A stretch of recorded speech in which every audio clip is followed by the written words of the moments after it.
Le centre culturel de Castelo Branco est l'ultime étape de la transformation d'une ancienne caserne en un espace public majeur de la ville portugaise.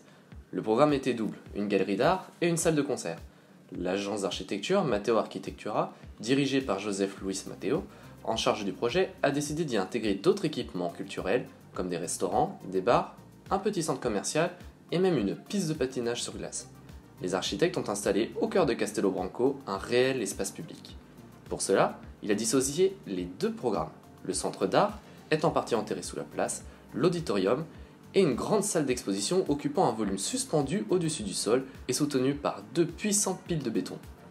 La structure en acier est suivie d'une isolation qui permet d'assurer le confort thermique du bâtiment. La peau de zinc qui enveloppe la sous-face, pignon et toiture accentue l'effet de volume compact. La façade latérale tournée vers l'espace public est en bois très travaillé et vient adoucir l'effet de masse que provoque le volume. Nous allons vous détailler une des façades. Le bâtiment s'inscrit dans cette forme. Une structure treillis en acier composée de poutres en I, plus importantes en bas qu'en haut. Les montants verticaux sont ici représentés en pointillés. La structure en métal va permettre l'illusion de flottement du bâtiment.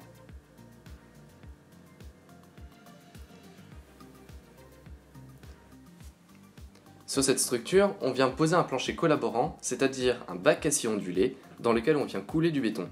Le bac acier va reprendre les efforts dus à la traction et le béton, ceux à la compression.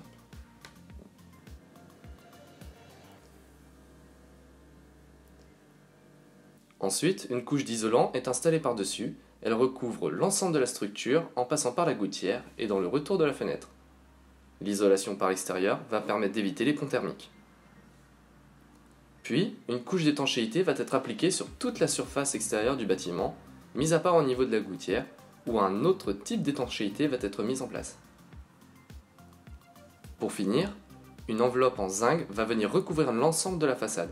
Plus précisément, le bardage en zinc est composé de plusieurs panneaux verticaux fixés sur des tasseaux grâce à des vis et reliés entre elles grâce à un système d'emboîtement permettant un recouvrement qui garantit une étanchéité à l'eau optimum. Cela donne aussi un meilleur rendu esthétique. De plus, l'une des particularités du zinc est de résister à la corrosion et de permettre donc une protection durable. Pour résoudre le problème d'étanchéité au niveau de la gouttière, une plaque métallique en U est déposée. Au travers de cette façade, on comprend mieux la structure de ce bâtiment flottant au cœur de la place.